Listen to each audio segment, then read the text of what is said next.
Ladies and gentlemen, welcome to tonight's lecture. I'm always impressed with an LSE audience for this kind of event, that as soon as somebody comes to the microphone, you're so polite you suddenly become very quiet. So thank you for your self-discipline. I'm delighted to welcome each of you, and also very pleased that the ambassador of Greece to the UK, Dimitris Karamitsos-Tsiras, is able to join us this evening as well. Tonight's lecture, as you can imagine, is part of a series organised by the LSE's Hellenic Observatory. And over the years, we've been able to welcome many leading public figures from Greece. The links between the LSE and Greece, of course, are exceptionally strong. The school has taught generations of students from Greece, some of whom have gone on to very prominent positions in public life, in business, society in Greece. Thus, Greece is one of the largest and one of the most active LSE alumni associations to be found anywhere in the world, and we're very proud of that. And of course, we feel that the LSE's Hellenic Observatory has achieved much profile in terms of its research and also in terms of its public engagement. Tonight, we're delighted to welcome our speaker, Yorgos Chouliarakis, who is Greece's alternate Minister of Finance and currently the chairman of the Council of Economic Advisers. George knows the UK very well, having obtained his MSc and PhD from the UK. He taught economics at the University of Essex and more recently at the University of Manchester. His research interests include macroeconomics, economic history, labour macroeconomics, international macroeconomics, and the macroeconomics of monetary unions. Since Syriza came to power in Greece at the beginning of 2015, George Chouliarakis has been at the centre of the storm over Greece's bailouts and its relations with its international creditors. In the spring and summer of 2015, he was the chief technical negotiator for Greece's current bailouts programme, its third. He was the interim finance minister and then alternate minister. He is a member of the Eurozone Working Group and a member of the board of directors of the European Stability Mechanism. Thus, in short, George has been on the inside of Greece's negotiations with the European Union and the IMF continuously since May 2015, if not before. To friends and foe alike, George Chouliarakis' reputation has gained widespread respect for his work as minister and the expertise he has brought to his task. In the sometimes febrile world of Greek politics, he's often seen as a potential economics minister and a figure with a bright future. Today, of course, Greece is once again hitting the headlines over its bailout programme. The International Monetary Fund is split, and the IMF disagrees with the Eurozone leaders. Is the Greek debt sustainable? Should Greece undertake further commitments before it is given more debt relief? Can the third bailout programme continue without the IMF joining in? The markets are again nervous. Greece's bond yields have shot up again. Greece's funding, it is said, until July. But what can be agreed for the period beyond July? We look forward to George explaining the way forward as he sees it and the conditions he feels are necessary for a sustained recovery for the Greek economy. We will have plenty of time for discussion afterwards, but to begin with, can you please join me in giving a warm welcome to the alternate Minister of Finance, Yorgos Chouliarakis.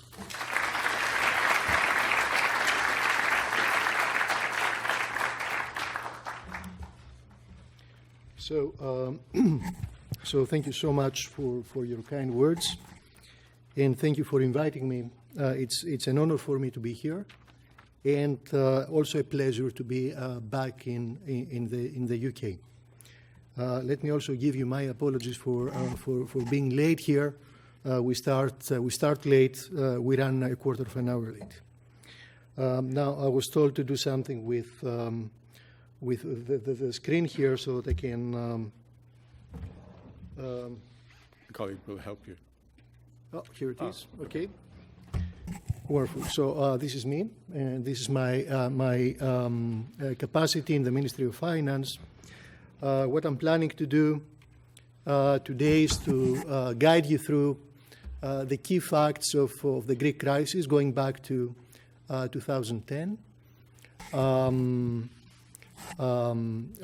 Then try to offer an explanation of how did it all start, what are the key causes, if you like, both the proximate and the ultimate causes of the Greek crisis. Then I will try to describe my job. I will try to explain how it is to manage an economic crisis when policy space is extremely constrained, as it is in Greece today. And then I will move on to, if you like, the core of my talk. I will try to answer why has the recovery taken so long to arrive. In Greece, we are 7 years now in stagnation, recession first, stagnation then.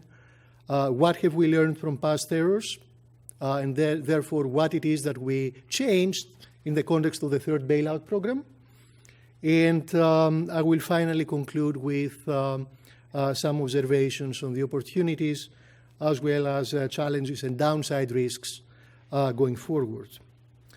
So let me start by stating the obvious. For many of you, I'm sure you all know that the current crisis, the current economic crisis, is one of the worst economic crises that advanced market economies witnessed in peacetime. And this figure, I think, makes this point clearly. The figure compares GDP, gross domestic product, in the United States, 1929-1936, so T on the horizontal axis is 1929 for the red line, with the Greek gross domestic product, again at constant prices, 2009-2016, again T for the blue line is 2009, T plus 7 is 2016. And, there are two striking features, if you like, standing out. One is that the Greek recession has been nearly as deep as the recession of the Great Depression in the United States. The total loss in output 4 years into the Depression is very much in the territory of 25 to 30% in both cases. But the second salient feature is that although the U.S. economy recovered 4 years into the recession, 1933, many of you may know that this is the year that the United States abandoned the gold standard and therefore changed the deflationary expectations of households and firms. Here we are.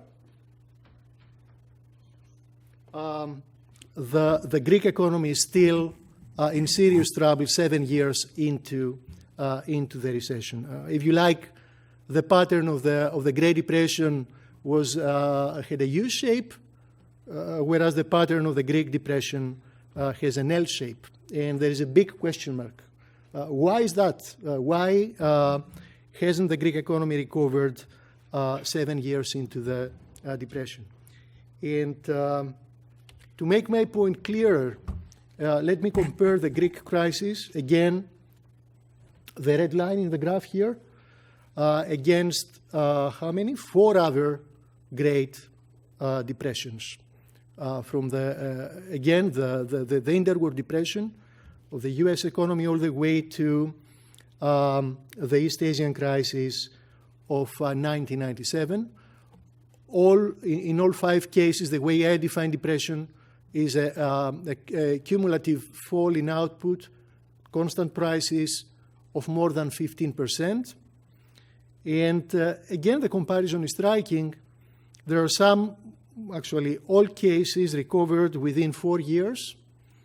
In the case of Uruguay, I think it was 3 years into the depression. In the case of Indonesia and Argentina, 2 years into the depression. In the case of Argentina, luck played a significant role because prices of primary commodities, especially soya, picked up quickly.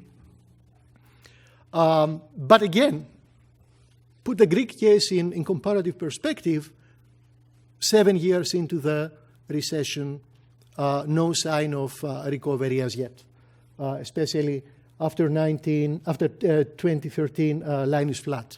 The last bit is the forecast for 2017, actually, is T+8, where we expect positive growth of 2.7% in real terms. And let me now zoom in on the Greek cases. And what we have here, a third figure, is the Greek output gap, if you like, the difference between potential output, what the Greek economy could have produced, and actual output. First half of the 2000s, the output gap is positive. The economy was overheating. I will come to this later. Second half, after 2009, 2010, a significant output gap in 2013, 2014 in the territory of 10 to 15%. That's a major recession. Part of it is clearly demand-driven. Part of it is the result of the shock. Part of it is the result of what we call in economics a hysteresis effect, a slowdown of potential output. So let me now move to the second. I don't think I need to press more on the point that the Greek recession is clearly one of the worst in the history of capitalism, at least in the history of advanced market economies in peacetime. So the obvious question is, how did it all start? And to answer the question, we have to go back to the beginning of the 2000s, the introduction of the euro. Let me give you a flavor of what I will say. The proximate cause of the big Greek recession is what we call the twin deficits, a simultaneous primary fiscal deficit on one hand and a current account deficit on the other. So what happened really in the first half of that decade? And as a result of Greece joining the euro, both private and mainly public sector external borrowing increased significantly at very favorable terms. We will see them. We will look at them in a little while. What one would call the Europhoria effect, the effect that the euphoria that came together with participation in the European Monetary Union. As a result of significant public borrowing, the budget deficit widened and the economy overheated. And because the economy overheated, competitiveness suffered significantly. The real exchange rate of Greece overvalued, and the current account deficit deteriorated.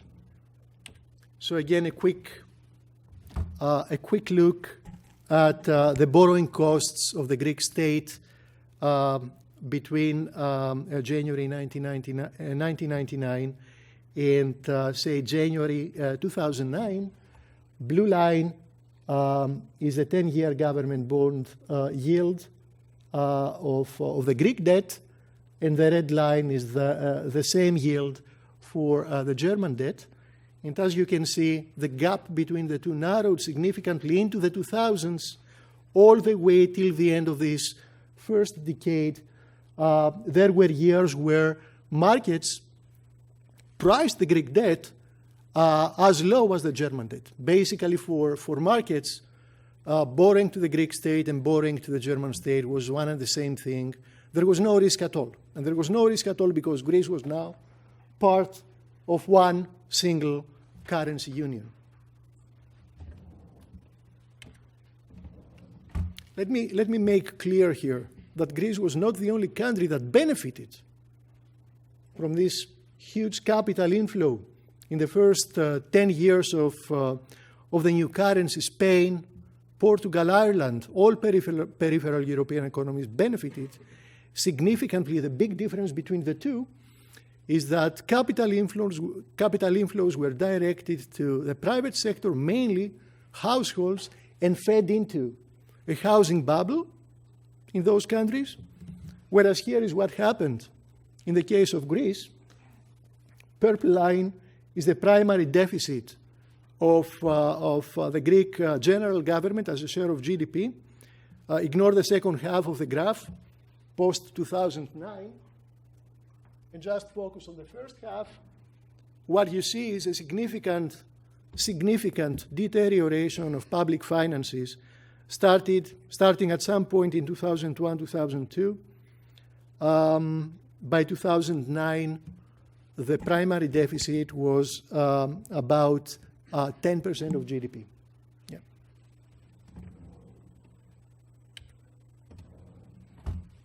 And the result of the overheating of the economy was a significant deterioration of competitiveness. Here we measure competitiveness as the real effective exchange rate of Greece based on unit labor costs. So what we do is to divide the Greek unit labor costs by a weighted average of the unit labor costs of all other trading partners within Europe. Again, look at the first half of the part all the way up to 2009. Base year is 1999. We set the base year equal to 100. By 2009, the real effective exchange rate in Greece had appreciated by 20%. Yeah? Significant loss of competitiveness, at least in terms of unit labor costs. And obviously, as a result, the current account deteriorated significantly. Again, what we have here is the time evolution, the time profile of the Greek current account, the green line, against the current accounts of other euro area member states. And again, as a result of the overvaluation of the real exchange rate, the current account deteriorated significantly. By 2009, was 15%, the deficit was 15% of GDP. So this is exactly what I mean by the, when I'm referring to the problem of twin deficits, a significant primary fiscal deficit on one hand, and the flip side, a significant current account deficit here. So fine, we just identified the proximate causes, what economists usually refer to when they refer to the causes of the Greek crisis. By 2009, the world economy was in serious trouble.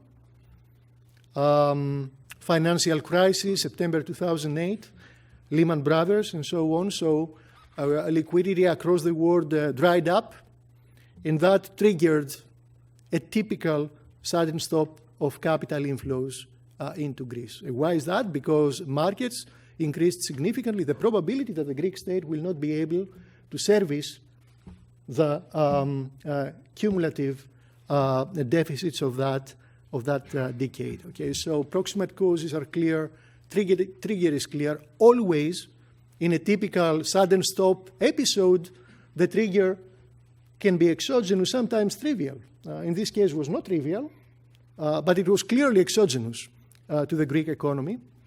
The ultimate cause, the lack of confidence of markets towards the Greek economy, was the fact that Greece had a legacy of weak fiscal institutions. And by this, I mean a low ability to impose discipline on expenditure, low compliance rates, especially tax evasion, low collection rates, because public administration was not up to the task at that point.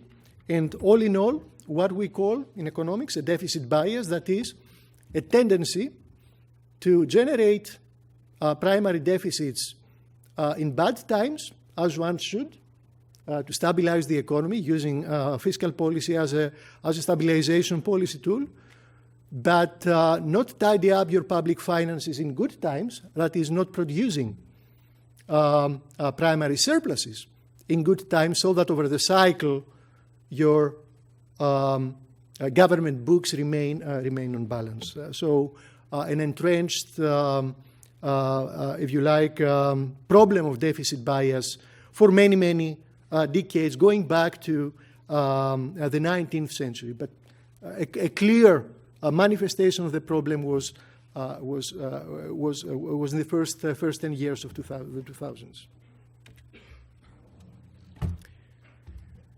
Actually, if you go back to the 19th century, you will find out that a similar set of stylized facts characterized all previous debt default episodes. I'm referring to the default of 1843, the default of 1893, and then the default of the interwar years, 1932, April 1932.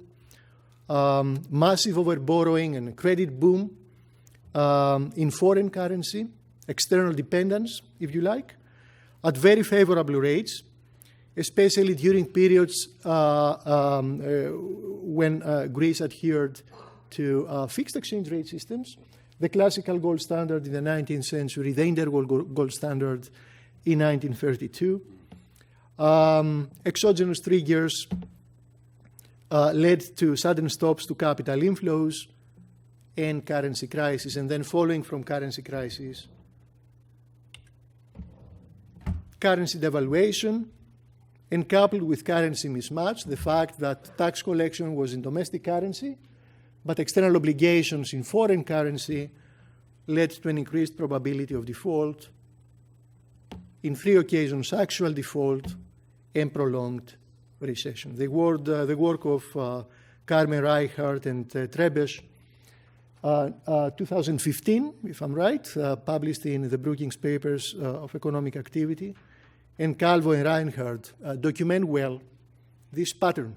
It's a recurrent pattern in the Greek history. So let me now turn to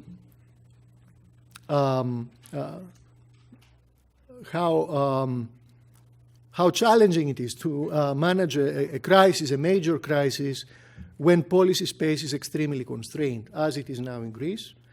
Let me start by outlining 2 key counterfactuals. Let's think about the counterfactual of a closed economy facing a typical demand shock, an adverse demand shock. A closed economy with a negative output gap can easily cope with a gap by using fiscal policy as a standard stabilization policy tool. And as soon as the economy recovers and the size of the multiplier falls, then it can start taking care of the public finances, engage with fiscal consolidation. Pretty much what the American economy did with the Obama administration between 2009 and 2012. The counterfactual of a small open economy outside the currency union, especially a small open economy facing a blockout from capital markets, is entirely different. Usually the recipe there is devalue your currency, bet, if you like, on an export-led growth, restructure your debt, and therefore create the space to consolidate your fiscal balances without taking a huge risk that the economy will fall into recession. Obviously, there are many examples that this strategy has not been successful. It can be successful if policy institutions, especially fiscal policy institutions, are credible, and therefore agents, households, and firms believe that policy institutions will be able to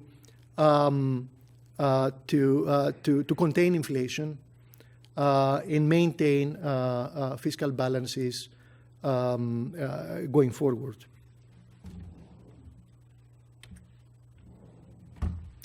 Let's now turn to a small. Let me say because I think that's important.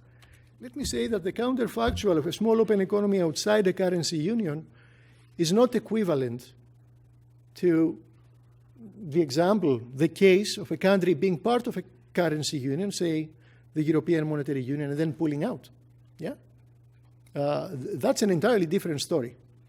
It's an entirely different story because in the case I was describing, the country still has its own currency. If you are part of a currency union, pulling out means that you have to introduce a new currency. If your fiscal institutions and your monetary policy institutions are not credible, the new currency will be extremely weak. It will devalue significantly with significant, massive income losses and losses of wealth. You basically flirt with the how much a liberal democracy can tolerate in that case. Let me use Barry Eichengreen's quote that joining the European Monetary Union is like checking in the Hotel California, where you can check in, but you can never check out. I totally ascribe this statement. So now let me turn to a situation we are actually facing, that is managing a crisis when policy space, not just fiscal space, but policy space overall is constrained. A small open economy in a currency union, there is no fiscal space because you're blocked out from capital markets. There is no monetary policy autonomy because the common monetary policy authority is taking care of the common currency area as a whole and not of a particular area, call it Greece, unless the shock is symmetric, which is not in our case. And obviously there is no exchange rate policy. There is no room to devalue and therefore create space to consolidate. One way to stimulate the economy as you look around for tools is to shape expectations. Yeah?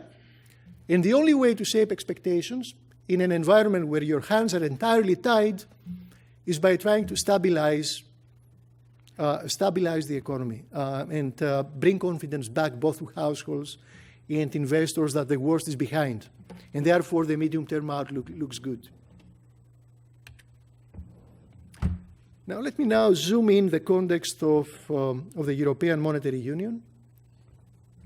Back in 2010 and all the way till 2014, there were good news coming from the European Monetary Union and bad news.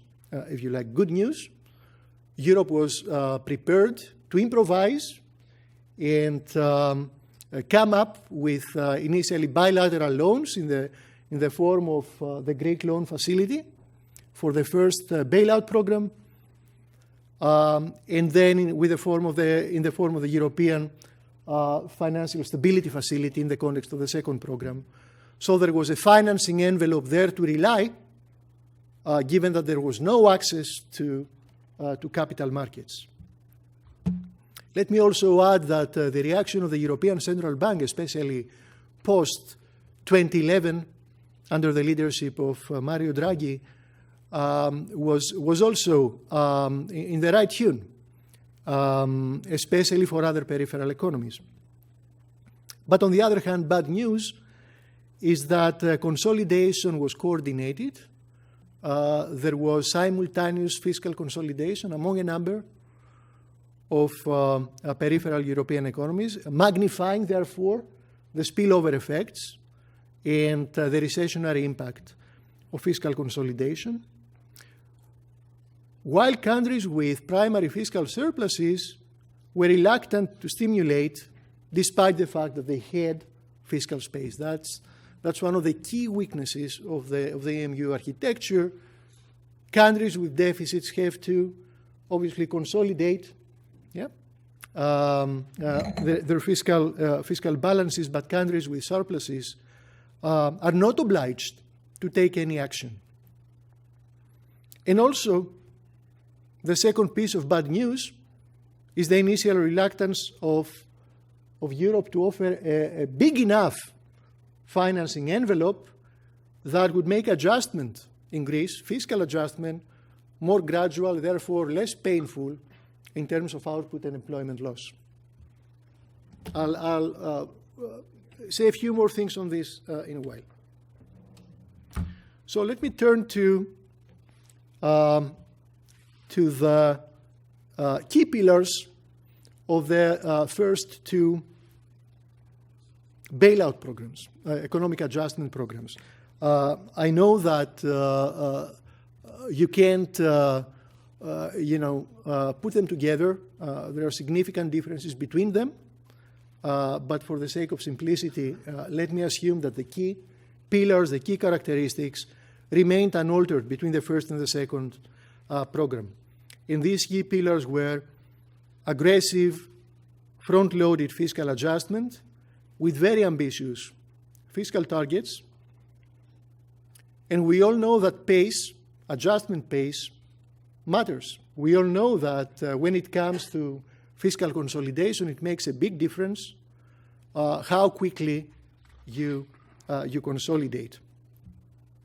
Second pillar, debt relief didn't come till way into the second program, whereas in all other adjustment programs, debt relief comes first.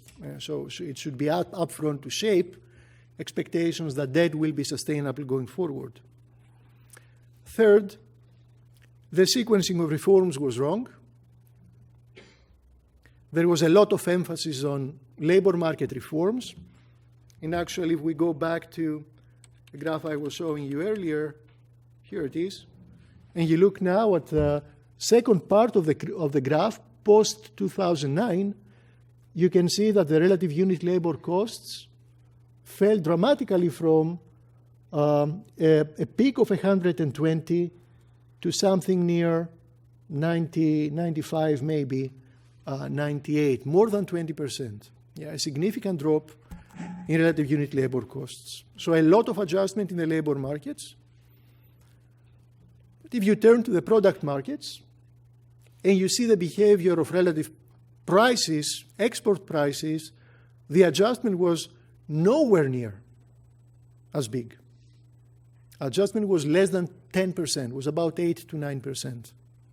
So a lot of emphasis on deregulating labor markets with significant side effects. No emphasis on product markets. Therefore, no gain in terms, or no major gain in terms of competitiveness.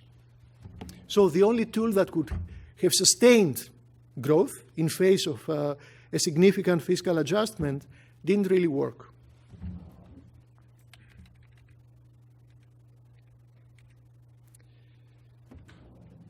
And finally, a significant communication failure, a significant failure in communicating the benefits of reforms, a failure to convince parts of society that in each and every reform there are losers, but there are also winners. And winners may be significantly more than losers. If you like, the welfare for the society as a whole would improve. Finally, this list of the four pillars of the first two programs point to an answer as to why Ireland and Portugal did so much better. They recovered much faster. They left programs with clean exits in time, whereas Greece is still in a bailout program. And the answer is that their fiscal adjustment was nowhere as big and nowhere as aggressive as the Greek fiscal adjustment. The emphasis was squarely on product market reforms, especially on Portugal. Ireland is a different story altogether. And communication was much better, and political consensus was much better than it's been in Greece throughout those 6-7 years.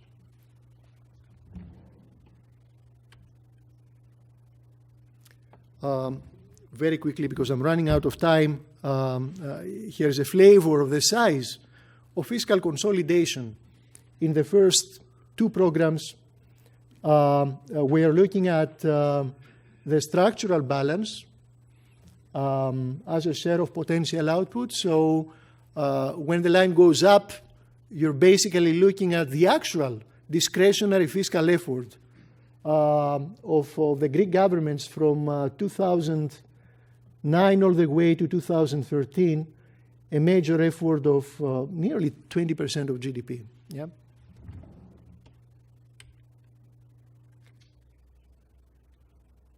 Let me skip a few graphs and return to the success of the other two programs, the Irish and the Portuguese program, as opposed to the Greek one. Let me also try to answer a very hot, very interesting political issue that crops up in political debates in Greece all the time. If there were no elections in January 2015, would Greece have left the bailout program successfully and be on track to recovery? We go back to the original graph I showed you. The question can be phrased as follows. If there were no elections in T plus 6, would the red line steep turn upwards at that point or not? I think the answer to the question is in the data. Let's look at the Irish and the Portuguese program conclusion. I will skip the Irish because it's not really a similar case. Let's look at the Portuguese program conclusion. 6 months before conclusion, the Portuguese 10-year bond yield was 6%, prohibitive for market access under normal assumptions. The month of conclusion, May 2014, the 10-year bond yield was 3.5%. So in the last 6 months of the program, the yield landed into a territory that is safe to exit, basically. Same goes for 7-year bond yields. 6 months before conclusion, they were up to 6%. Month of conclusion, May 2014, they were down at 3%. Cash buffer at the end of the program, enough to cover 1 year's external obligations.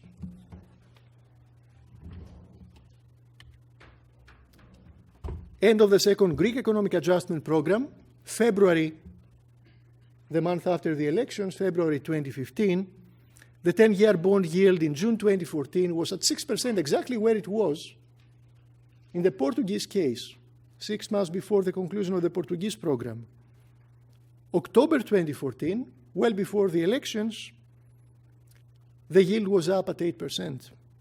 And the same goes for 5-year bond yields.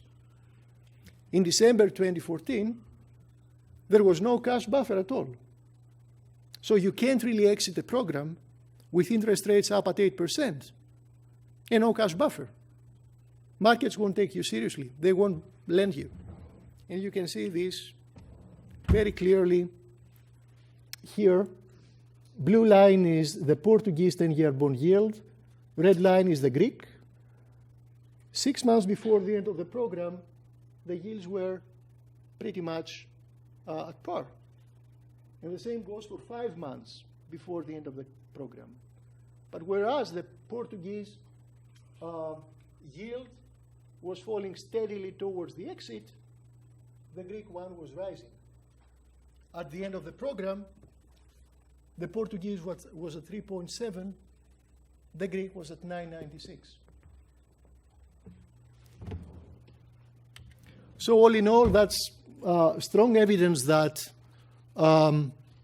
there would definitely be a third program following the unsuccessful conclusion of the second program. And I just described why we think the first two programs were ill-designed.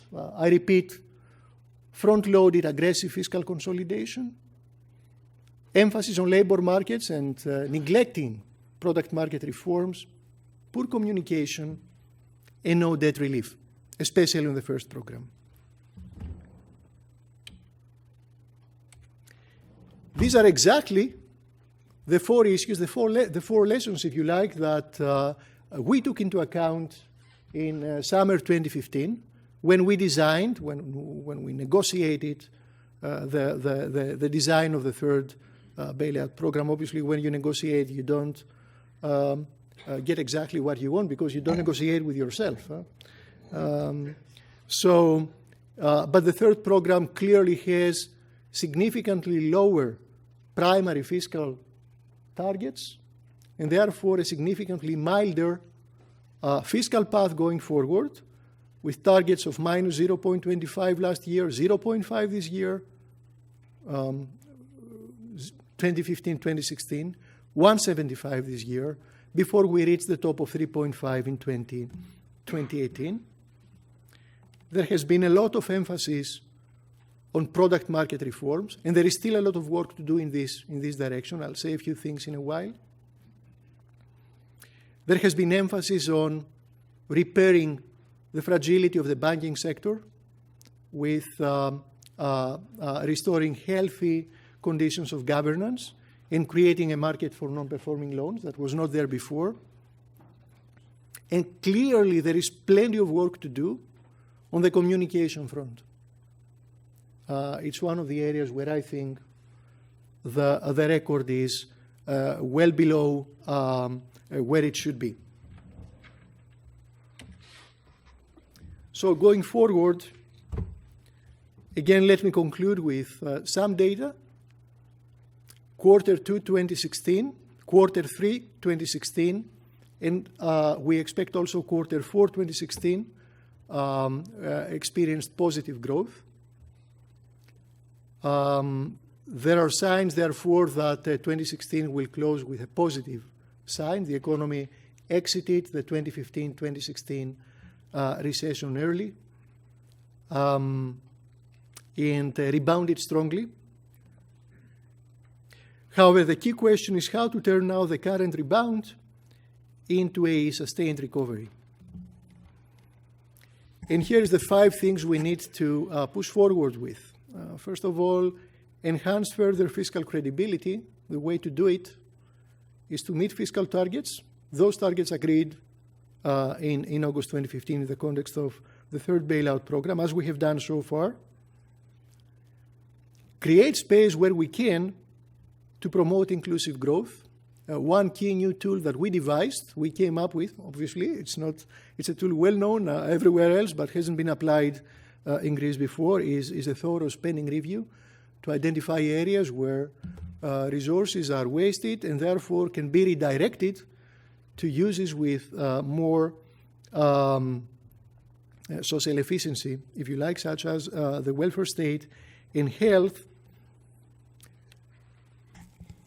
Meant the fragile credit system. As I just mentioned, recap is not enough.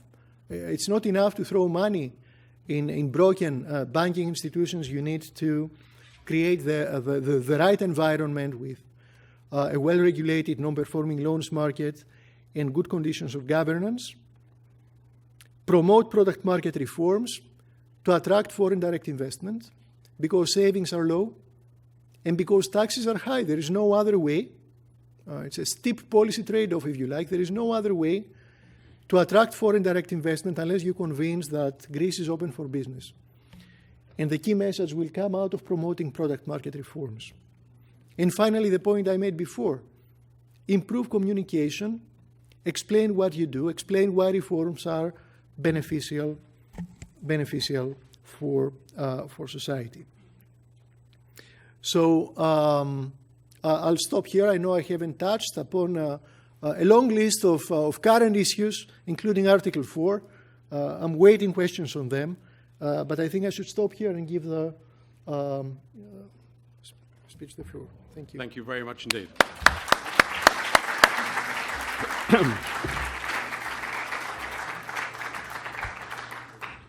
Thank you. We should have time for plenty of questions and discussion. Perhaps I could start off and follow from what you've been saying. I guess there were a couple of themes that stood out to me. One is that you were clearly suggesting that in the context of Greece, the importance of remaining in the Eurozone was a very high priority. Secondly, you were also suggesting that one of the problems of the crisis has been the sequencing of reforms, and that stands something of a contrast when we think of the beginning of the crisis and the kind of discourse we had from Syriza at the time. What do we think of at the period? We think of Yanis Varoufakis contemplating Greece's exit from the Eurozone. We think of the blame being placed for the crisis on the Troika, indeed the demonization of the Troika for the crisis. But what I've taken from your very clear and very analytical, superb presentation now is that both of those things seem to be wrong. That is, Syriza was right. Syriza was wrong to contemplate euro exits. It doesn't work in a small, open economy already inside a currency union. And secondly, the blame for the crisis seemed to be the ultimate cause, quote, were the weak fiscal institutions in Greece. We hadn't heard so much of that in the early parts of the government period, that the cause of the crisis was domestic, and the paramount importance was to remain in the Eurozone.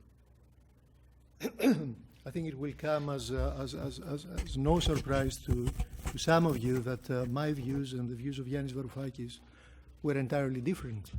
But if we didn't, first half of I appreciate that. But if we don't personalize it just to Varoufakis, but Syriza 2015, 2016, you were the eye of the storm, whilst Varoufakis and Zakolatos have been negotiating with the creditor institutions.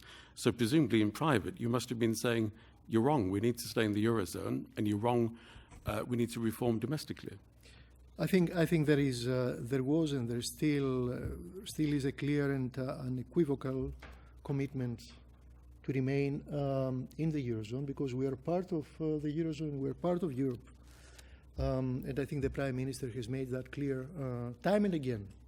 Even if you go back to before the elections of January 2015, his commitment, I think, was clear. We can spend a lot of time discussing the first half of 2015. I would prefer to leave this for my memoirs, and we can better discuss it, after 2 or 3 years or more. What I can say is that, as for any other new government, there is a learning curve. For many of us, it's been a very steep learning curve. For others, it's been flat. For the government and the Prime Minister himself, I think it's been steep, and it's been quite clear where the interests of the country lie. I think there was no question at all, even at the time of calling a referendum. I don't think there was any intention to flirt with an alternative. So the Prime Minister's been through a steep learning curve, and the negotiations of the time and the calling of the referendum. At no stage did the Prime Minister contemplate exit. I just wanted to then appreciate there's an academic interest in talking about the history, and we should be talking now about 2017. Of course, in all of the media at the moment, there is so much focus on the conflicts within the IMF and the Eurozone, etc. And much of that discussion seems to refer in part for the need for Greece to do more to justify debt relief. Given the paramount importance of staying in the Eurozone, presumably then your advice is that Greece should do the necessary domestic reform measures that the IMF and the Eurozone are demanding. No, I think the track record of this government from September 2015 all the way till now on legislating and implementing reform has been impressive. If you compare it with, especially on product markets, if you compare it, there is no action on the labor market still now, but on product markets, I think the record is significantly better than in the previous 5 years. So I think the track record speaks for itself. On fiscal and fiscal structural, again, the data suggests that credibility has been returned and through meeting primary fiscal targets. Last year, we exceeded actually the primary fiscal target by 0.5%. Early estimates of 2016 suggest that the primary outcome of 2016 is above 3% of GDP. Is above 3% of GDP, whereas the target was 0.5%. Yeah. So again, a significant overperformance that points towards better collection, better compliance, better credibility in managing public expenditure. And if you finally turn on the financial sector, I think both the recapitalization exercise of November 2015, but importantly, the fundamental issues of correcting bad governance practices and creating a non-performing loans market, key for restoring health in the banking sector, were two key reforms implemented by this government, not the previous ones. Okay, good. Thank you. That's been very clear and very helpful with your answers. Let's open it up to questions from the audience. Colleagues have microphones.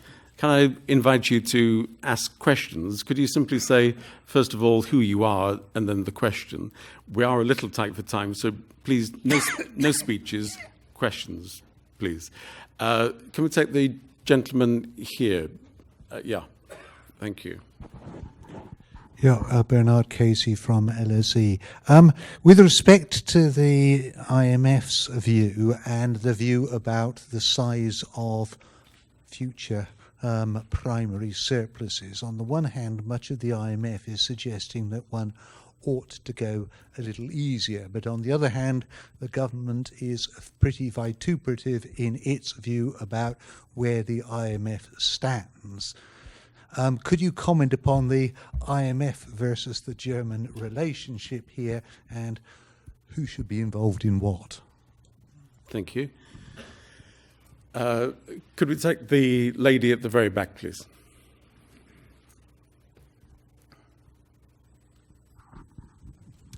Hello, my name is Evdoxia Limperi. I'm Greek correspondent for ERT, the Greek public broadcaster.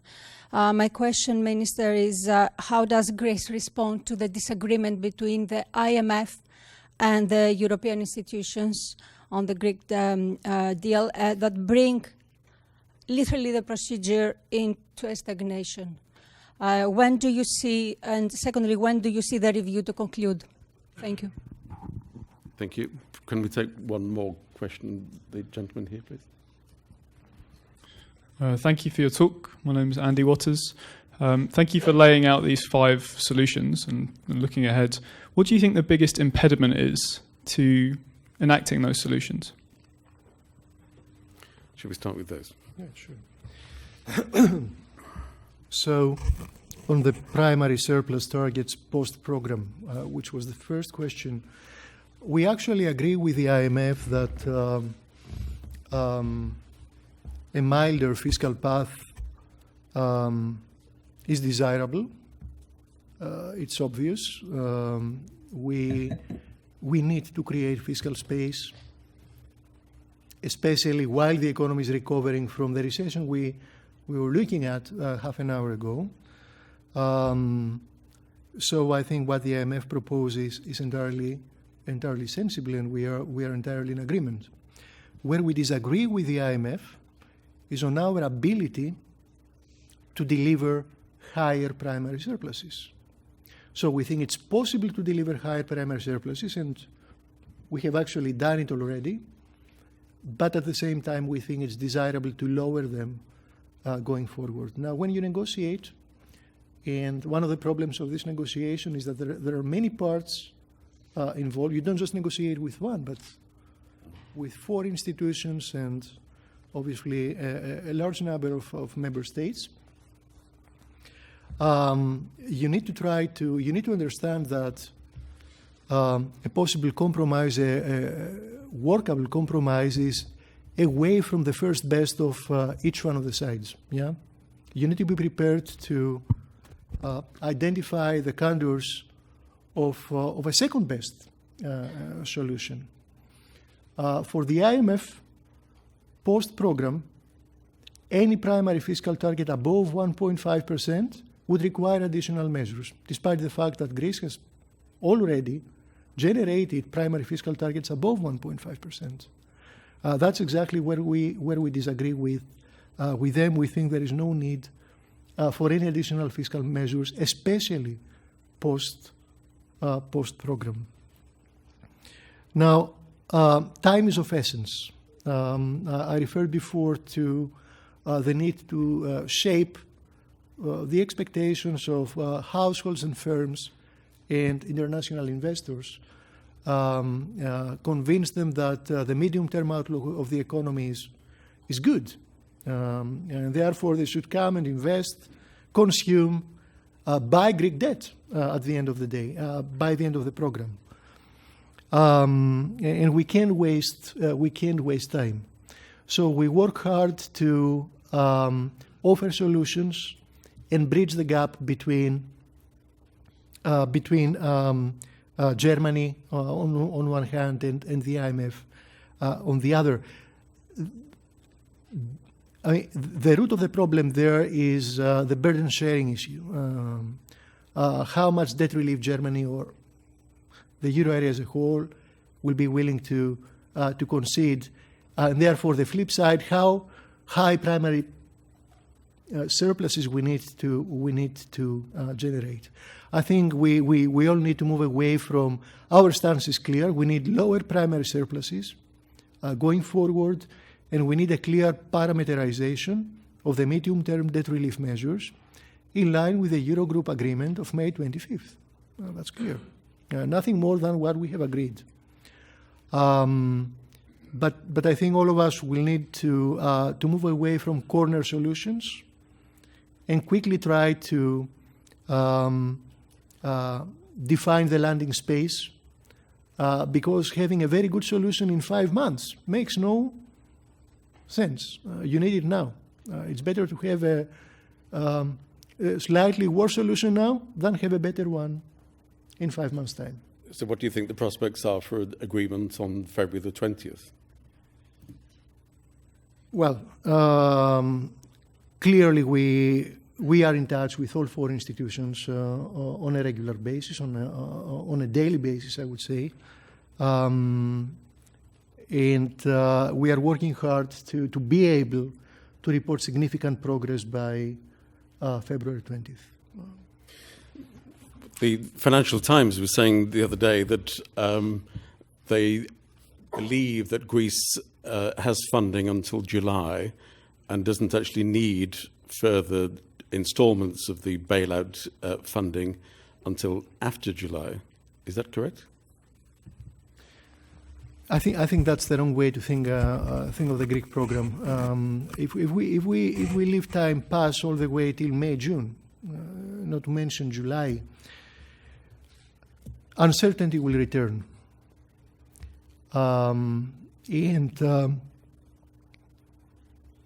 Uncertainty is the worst thing can happen to an economy that rebounds from a deep recession. Investment projects, consumption of durable goods will be postponed again. The cost of borrowing for firms through issuing corporate bonds will go up.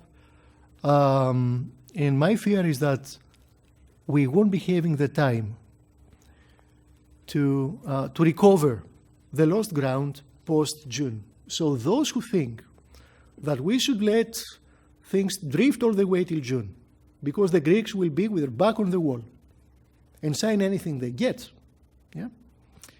are wrong, mainly because by that time, the Greek economy will be back to a typical uncertainty liquidity cycle, similar to the one we experienced in 2015. And I think the program will be dead on the water. I think people will start talking about an extension, about a fourth program. If we go back to the graph I was showing you, you need to start lowering your borrowing costs a year before you exit the program, gradually. And you have to start testing the markets 9 months before the end of the program. If we let time pass all the way till May, June, we are in serious trouble. And we're fully aware of it, fully aware, and do everything to avoid it. Okay. And the gentleman here was asking what was the biggest impediment, do you think?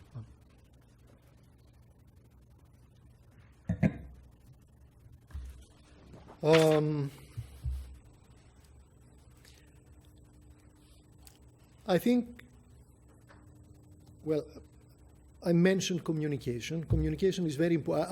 I never imagined, before I joined the government, I never imagined how important communication is for the success of a policy. I was thinking that all you need to do is to shift your curves up and down, use your levers, and you will basically achieve what you want. But communication, especially in an environment where you're policy constrained, is extremely important because it's your tool to shape expectations. Yeah? So it's an area we really need to work much harder than we have done so far. That's one thing. The other thing is that we have to do everything to avoid the return of uncertainty I was talking about a minute ago. We went through a cycle, thankfully a short cycle of liquidity uncertainty in the first half of 2015. We rebounded quickly, the Greek economy rebounded quickly. It proved to be extremely resilient.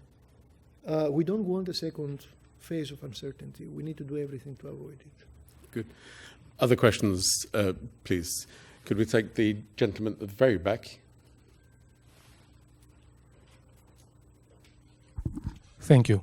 My name is Yannis Andritzopoulos, journalist for Ta Nea Greece's daily newspaper. So, Minister, what concessions are you prepared to make to come to an agreement with Greece's lenders? Will you lower pensions and cut tax rates as they ask you to do? Thank you. Thanks. And then there's someone here. Yes, can we take the lady here, please? Hello, Thalia Mayoglu from the Hellenic Observatory. My question relates to unemployment of Greek youth. We heard Minister Tsakalotos last year referring to 50% of unemployment for youth, according to the OECD. Is there a change a year after?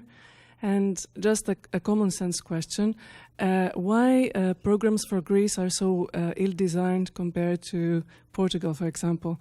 This is just, I don't know if you can answer this, but...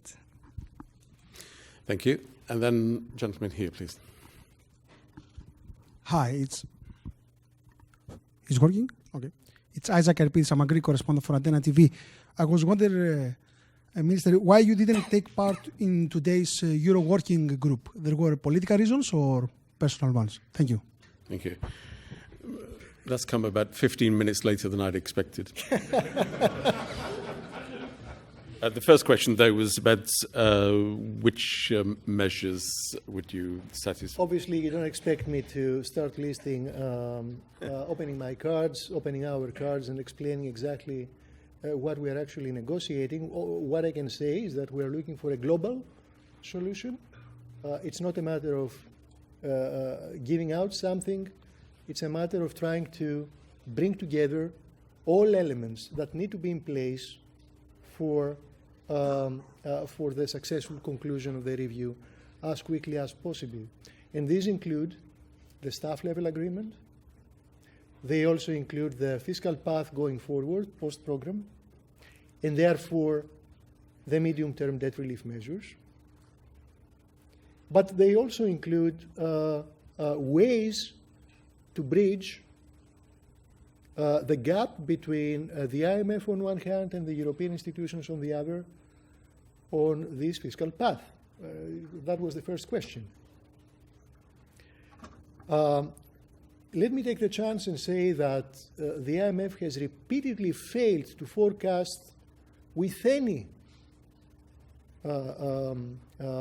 definition of accuracy the primary fiscal outcomes of Greece. And that goes back to the previous program, actually. I'll give you the example of 2015. They were forecasting a primary fiscal deficit of minus 0.6. Final outcome was plus 0.2. This year, they were forecasting a primary fiscal deficit of minus 1. And the final outcome, that's an estimate. We don't. We need to wait for the confirmation, but we believe it will be in the territory of 3 to 3.5%. A huge gap, a huge forecast error. If you go back to the World Economic Outlook, an official IMF publication of September 2015, that's right after the agreement of August, the IMF's forecast for 2018 was a primary surplus of 2.5. For 2019, a primary surplus of 3.5. Now, since September 2015, we legislated additional fiscal parametric measures of nearly 3% of GDP, phased in over the next 3 years. Yet the IMF has revised their primary surplus downwards. We can't see any sense. I don't think many people can see any sense. But we are eager to reach an agreement because we know that time is of essence. Yeah. Turning now to the question of the unemployment of the Greek youth, it's a very good question. I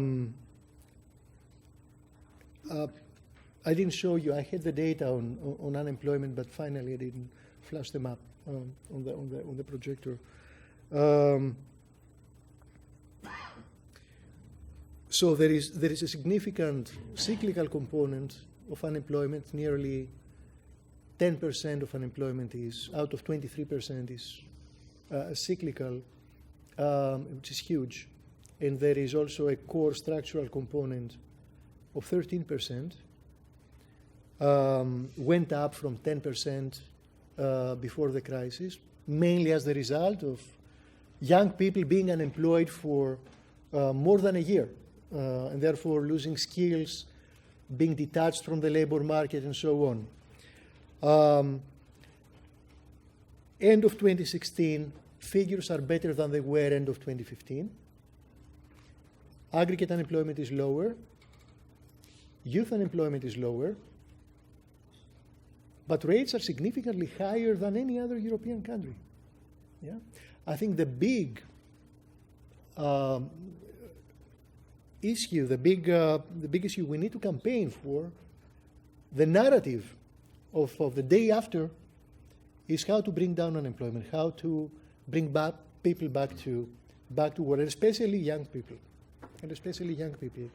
because it's not only that they are detached from the labor market, it is also that they lose skills, and therefore the productive potential of the economy suffers significantly. It's a long-term damage. So we wouldn't normally ask the question, but why have you come to the LSE and not Brussels? Listen, that's not the first time I'm not attending a Euro Working Group meeting. I usually do, but not always. There are several cases where my alternate, who is also institutionally entitled to attend the meetings, has done this for me. So I spoke yesterday with, actually had a ticket for Brussels. We took stock yesterday. We took stock of where we are. I spoke with the chair of the WG, and we both agreed that in this particular occasion, he may spur me an additional trip to Brussels.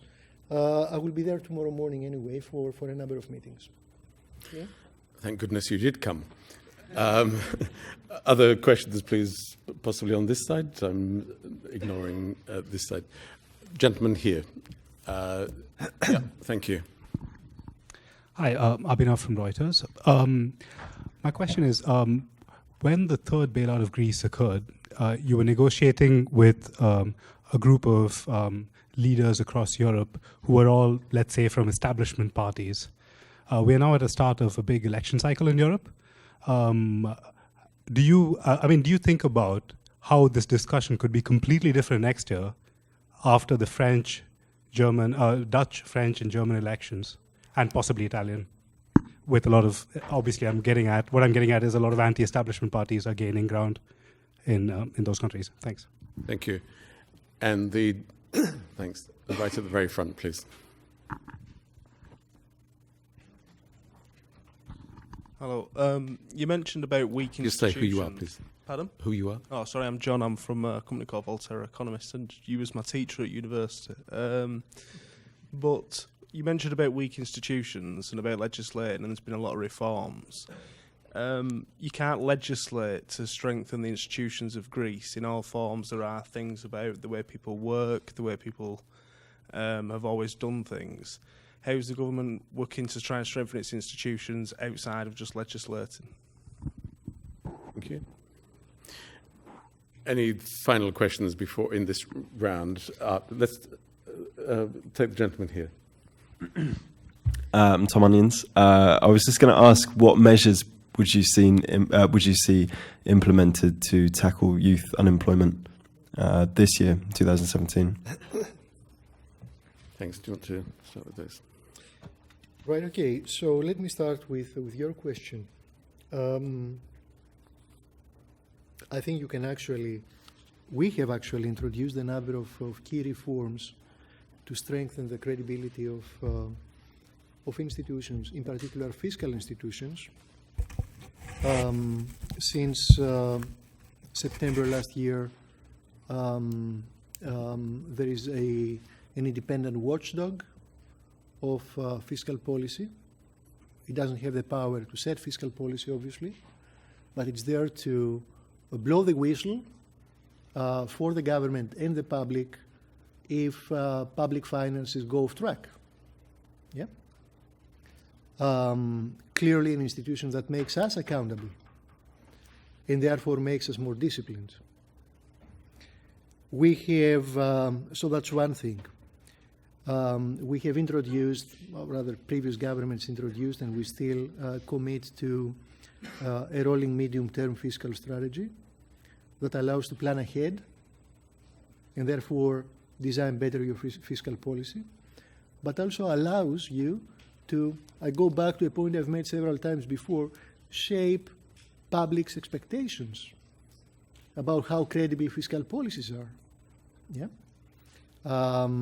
Because agents are forward-looking and therefore they know where you're going and they can assess whether what you actually say is what you do. Having explicit fiscal targets, as we do, and committing to them also enhances credibility. And I think with credibility comes fairness. People feel that their money, their taxes are used as they should, and therefore compliance improves. And this sets in a positive cycle that basically in the medium term allows you to not just access the markets, but also strengthen your institutional capacity. So indeed you can legislate and implement that way. There was a question on elections. Look, you know, I'm risk averse, so I will tell you my own opinion. There are significant downside risks for the Greek program coming out of both the Dutch in the other two elections as well. Sometimes you say, better the devil you know. You can negotiate, you've done it before, you will do it again, rather than facing something entirely new. There is also a significant downside risk coming from the other side of the Atlantic. We've been working closely with the previous administration. Our relationship has been excellent, and they helped enormously, I think, at critical times, the way they could, of course. So one reason more to try and conclude the review as quickly as we can, rather than play the risky game of waiting to see the outcome of the elections and so on. Final question was on policies to combat youth unemployment. Yeah? Over here. So let me make a more general statement. Pulling the economy out of a deep recession and turning the rebound to a sustained recovery is important, but we need to be a little bit more ambitious than that. We need to have not just a sustained but also an inclusive economic recovery, where parts of society that were left behind in the past 7 years because they bore the brand of adjustment, middle classes, especially the poor, families with no unemployed, 400,000 of them, need to be, if you like, reconnected with the core of society. Otherwise, the completion of the program will not be successful. It won't be successful if we come out with a society torn apart completely. Yeah. So we do face serious constraints and very steep trade-offs. You need to deliver primary fiscal targets of X, Y, and Z, not too high in the last 2 years, but still positive. And on the other hand, you have to find the resources to design active labor market policies for the young, to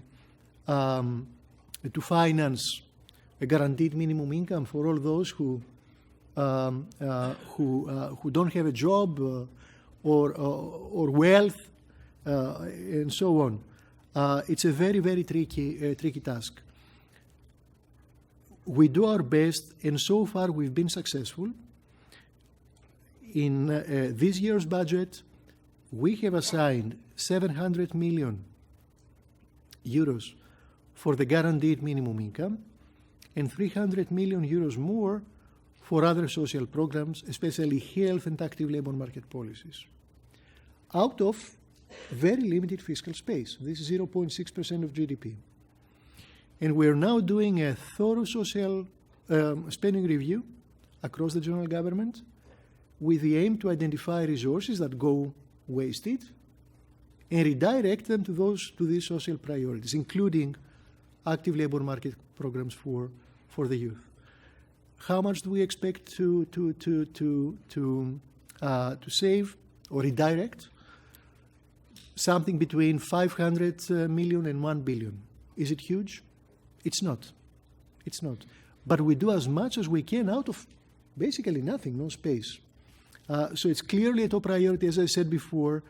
It should be the key narrative of the day after. Thank you. I wonder perhaps we have time just for 2 quick questions. Here and here, please. First of all, the gentleman here. Oh, thanks. Here.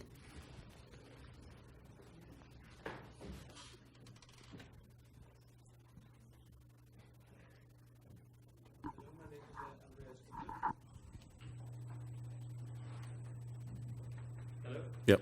Yeah. Hello, my name is Andreas Kutlas. Quick question. How do you, as a trade economist, reconcile capital controls, non-existing banking system, high taxes, and a government that does not actually want FDI with growth? Do you have any textbook that actually says the recipe? Thank you. Very friendly question. Here, please. Hi, my name is Yannis Kostopoulos. The question I have is, considering that the youth of Greece is living and going abroad, so labour is lessening, is it really possible to have a recovery, considering that only the old are being left, who cost to the state more, and they don't really produce? Thank you. Thank you. Sounds like we're going to finish on a negative note. Go on. I think you are a little bit unfair to say that older people don't produce. It depends on your definition of the third age. But sure, I must have seen young people in Athens. I'm sure I have. There are a few, yeah. No, seriously, I think I agree with you. I think that brain drain is a serious issue.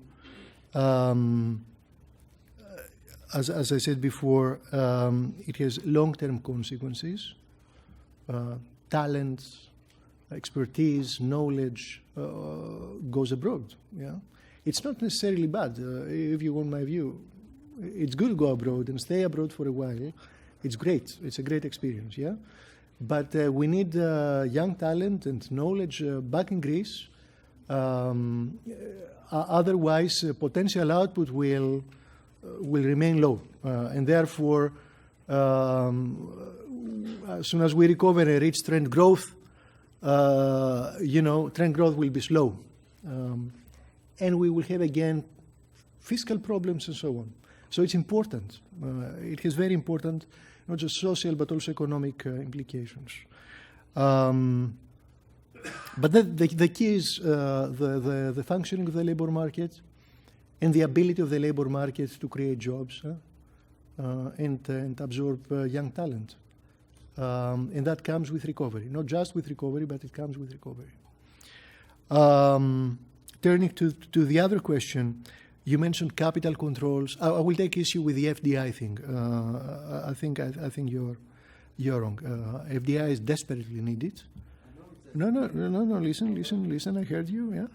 It's desperately needed. Savings are extremely low, and we all realize it.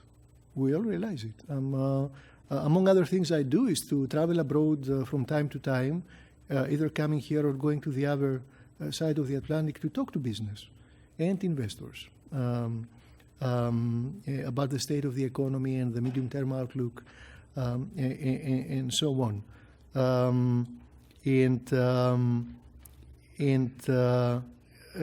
So it's an important part of the recovery narrative, if you like. I agree with you that investors, be it investors on debt or on the real economy, may be receiving mixed signals from the government. It's the communication issue I was mentioning before. And that needs to be improved, but I think everyone understands how important it is. And if you look at the privatization record of the last year and a half, it's significant, including real estate, including infrastructure, ports, the railway system now, and so on, regional airports. But the other part of your question was very interesting. So let me just bypass the undertext on the capital controls thing. We have a banking sector that is fragile. It's been fragile for many years, since the beginning of the crisis. Not just because of the crisis. Yeah? There were serious governance issues. Yeah? And obviously the crisis brought them up in the surface, as it happened in many other countries. Portugal, Italy are two of them. And the question you raise is, how can you talk about recovery without a well-functioning banking sector? So it is exactly because of this that banks were recapitalized in November 2015. It is exactly because we realize how important it is that we change the law of governance And we also created a market for non-performing loans. Yeah. Also, important, as soon as we convince that fiscal institutions are credible and the risk of a new period of uncertainty is gone, deposits will start returning. They have already returned. They have already returned month after month, and in many cases directed towards time deposits, not savings accounts. Not savings accounts. A good example is that the ELA, the extraordinary emergency liquidity assistance, is now nearly 40 billion, whereas 42 billion, if I remember well, whereas a year ago was 95 plus. Again, a sign that the liquidity situation of the banking sector is much better than it was. There is still room to go, obviously, but we are going in the right direction. Okay, good, thank you. Before I ask you to join me in thanking George for his presentation, can I just mention in 2 weeks' time, that is after the reading week for LSE students, we have two more very topical events. On Tuesday, the 21st of February, we have a research seminar for the Hellenic Observatory on the topic of religious pluralism and education in Greece. Topical. Effie Fokas and Margarita Markoviti. And then on Wednesday, the 22nd of February, at 6:30 here at the school, we have Yorgos Papakonstantinou, former Greek finance minister, speaking about his book, Game Over, The Inside Story of the Greek Crisis. Let me not pause and simply ask you to join me. And I must say a very sincere thank you to George for his very clear, very strong answers and presentation. Very much appreciated. We doubly appreciate the difficulties of your schedule and you making the time to come to London. A very sincere thank you. Please join me in thank you.